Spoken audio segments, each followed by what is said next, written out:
Every parent understands this. Our kids are increasingly more anxious, more addicted, less free, less happy, because so much of their lives is lived online. So much of their lives have become performative, right? Measured by external validation, likes and followers. We're watching the spiritual health of our young people erode, quite literally, erode in real time. The vital conversation about what to do, that's played out here disproportionately in these chambers for well over the last decade. So I'm proud of all of you. I'm proud of California's leadership, leading the nation in kids' online safety, thanks to laws that you've passed, including many that I had the privilege of signing just last year on age verification, on chatbot safety, on parental controls. But recently, you saw the headlines. You may have reacted, some of you a little bit more than others, to some of those headlines in Australia. Started making you think, are we doing enough? Can we do more?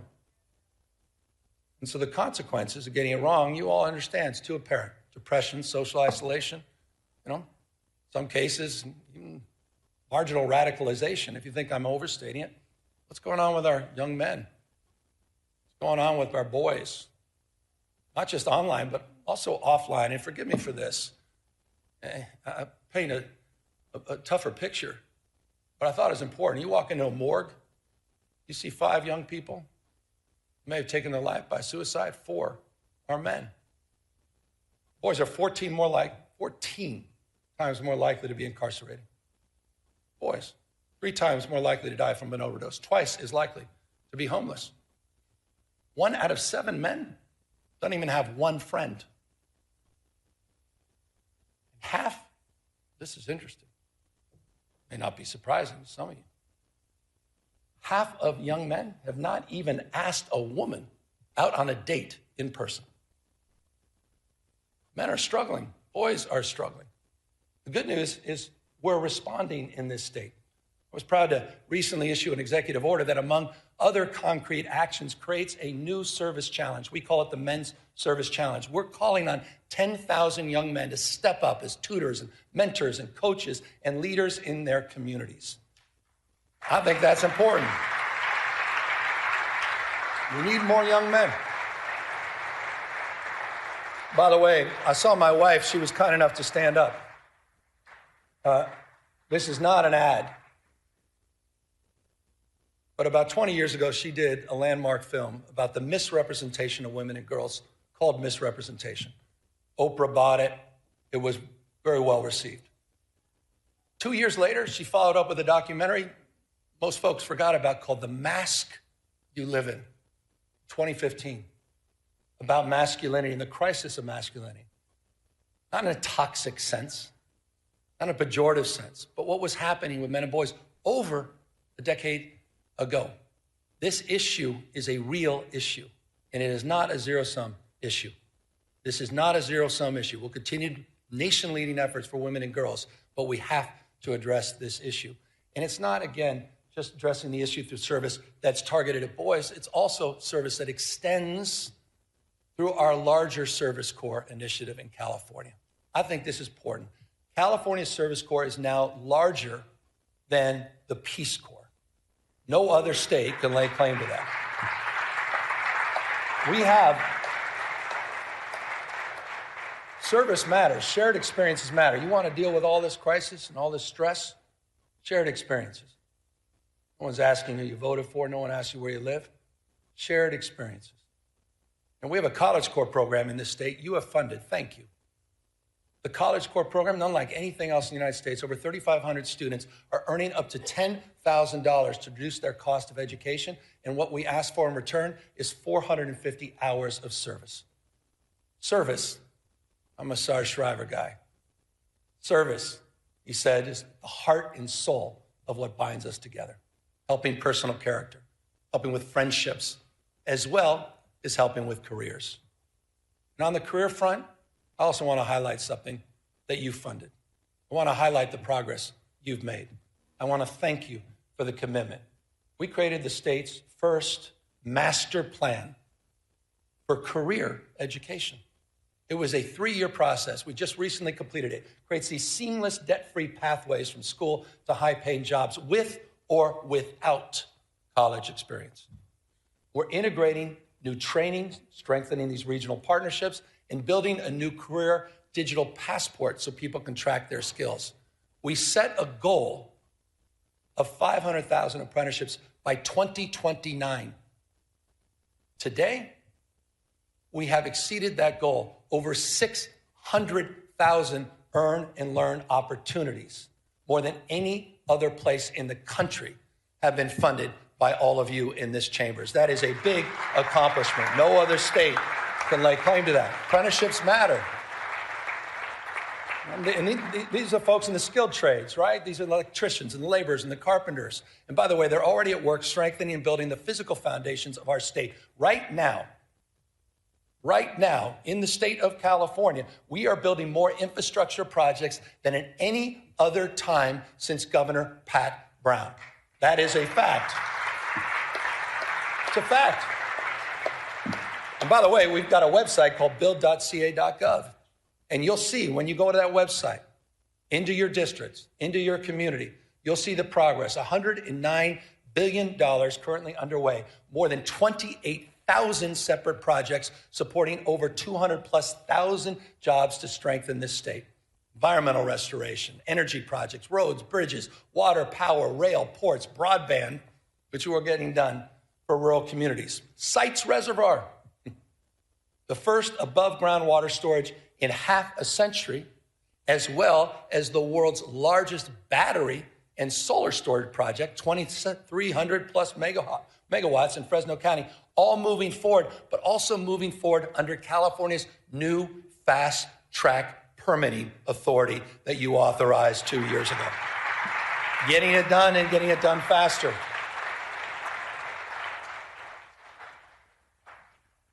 I debated whether or not to include this in my comments, but I thought it's important.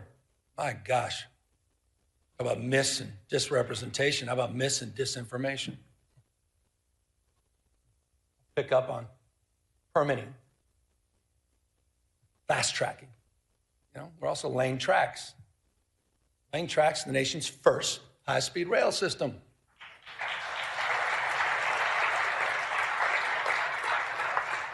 You want to do well in the future, you got to invest in the future. We want a 21st century transportation network. Full environmental clearance is done. We built over 50 major structures. More than 60 miles of guideway have been completed, ready for immediate track lane in the Central Valley. 2,270 parcels and right-of-way have been procured. Full electrification. Ask the folks in the Bay Area, they understand this. Full electrification of 51 miles of tracks for Caltrans, which is allowing people to move more quickly and more efficiently. We're connecting some of the fastest growing places in our state, and I'm proud of this. I'm proud of Fresno. I'm proud of Madera. I'm proud of Bakersfield. Those are communities we shouldn't be talking down to. Those are communities we shouldn't be talking past. This is one of the great economic investments in those regions of our state. And will make commute times shorter and make life more affordable for the people of the Central Valley, and they deserve it.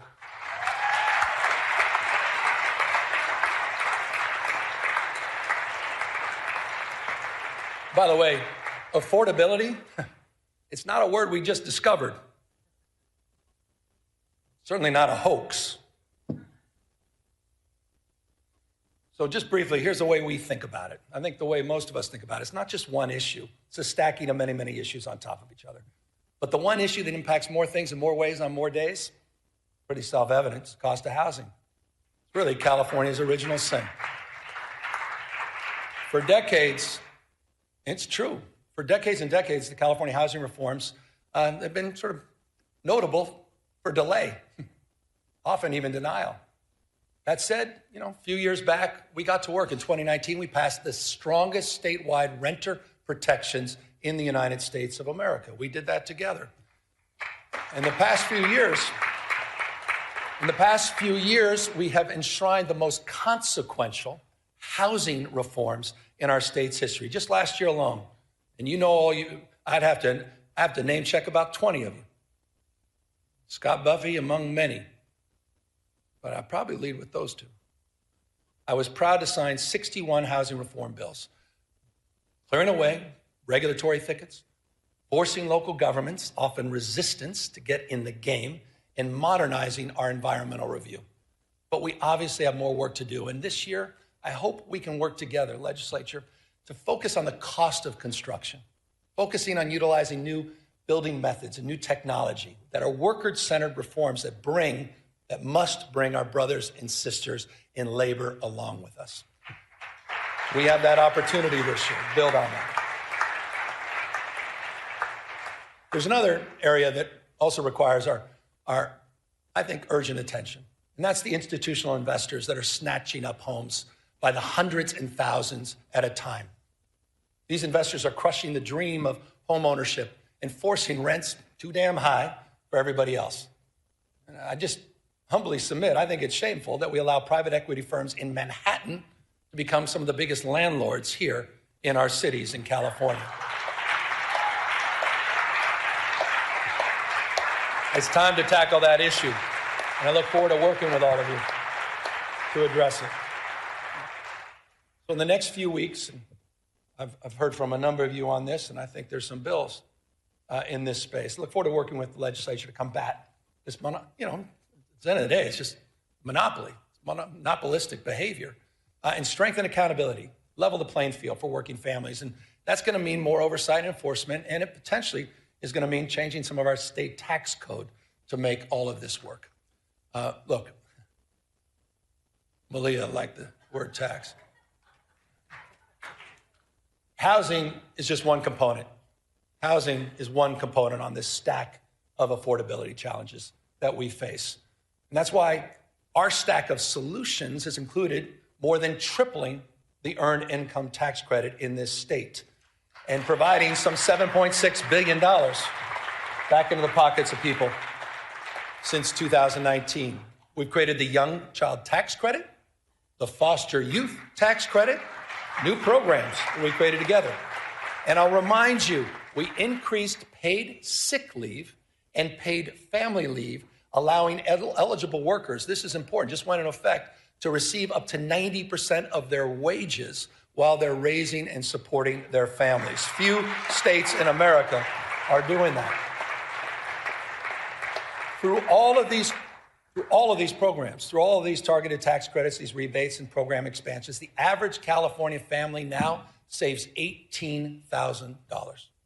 Not insignificant, $18,000.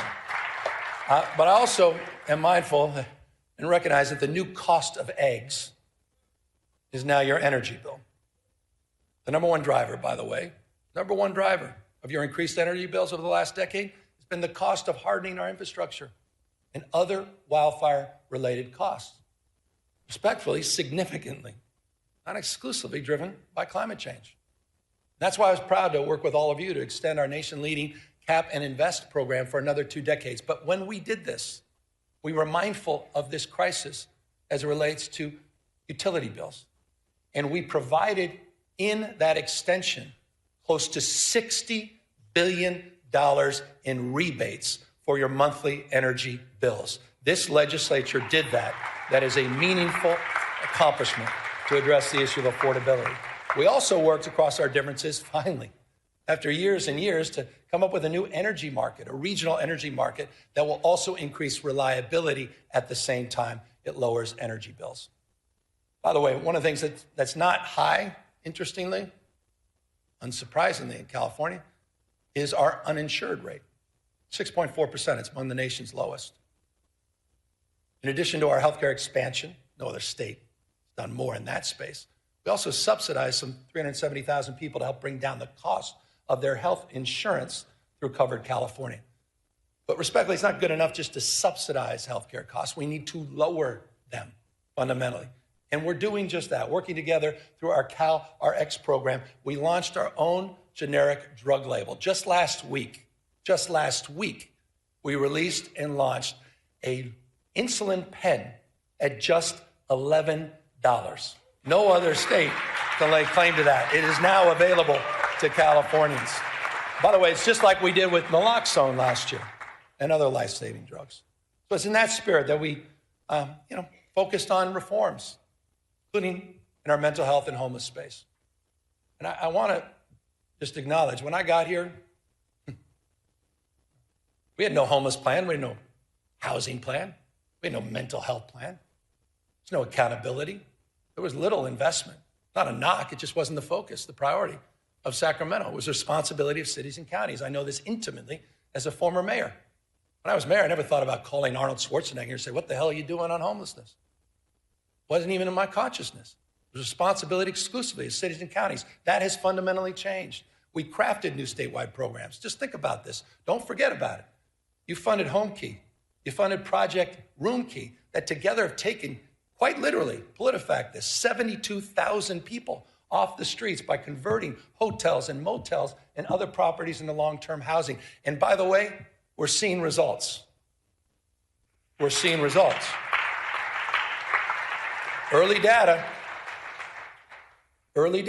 just compiled. You may have seen this.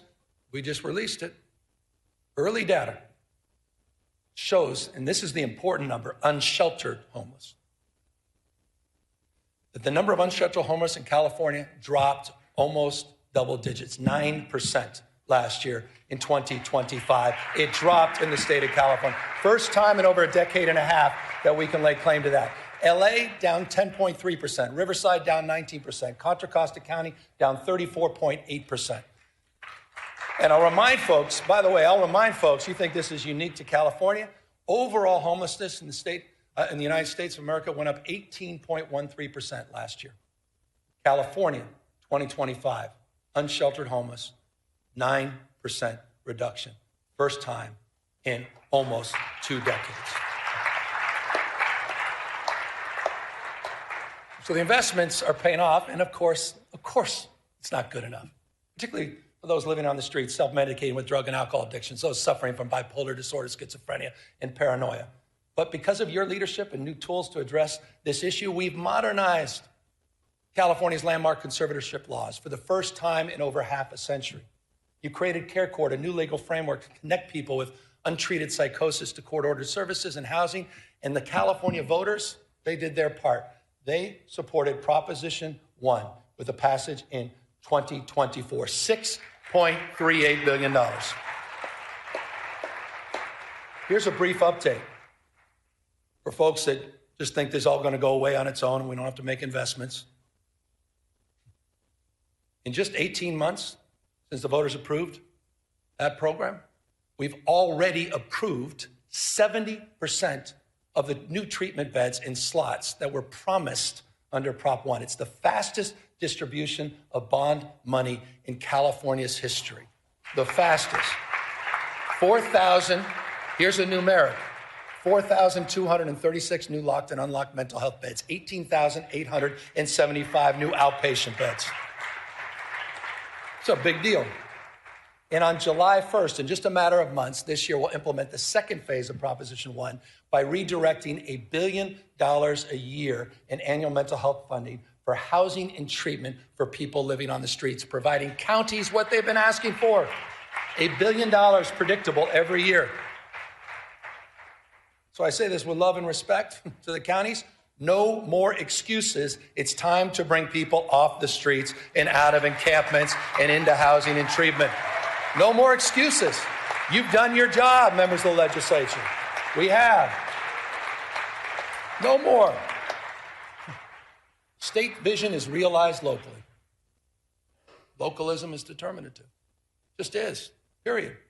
That doesn't mean our hands are clean. No one's naive about that. And that's why just since 2021, the state has removed, with your support, some 19,000 encampments. And we've worked with providers all across the state to get over 61,000 people out of those encampments and into services. We're seeing results, making streets safer for everyone, fully recognizing that quality of life is at the core of so much of the frustration people feel about our state. And when it comes to quality of life, when it comes to public safety specifically, let's talk about the facts. For the first time in California's history, you stepped up, did something we've never done in the past. You provided grants to police departments, prosecutors, to combat organized crime, retail theft, and hold criminals accountable. You provided $267 million to 55 local law enforcement agencies. We deployed crime suppression teams We deployed them in Bakersfield. We deployed them in San Francisco. We deployed them in San Bernardino, in Oakland. And recently, because of the tragedy, the shooting in Stockton, we deployed them there. We're supporting local law enforcement. We're also supporting, with the help of the California Highway Patrol, a force that's been bolstered by the addition of 1,000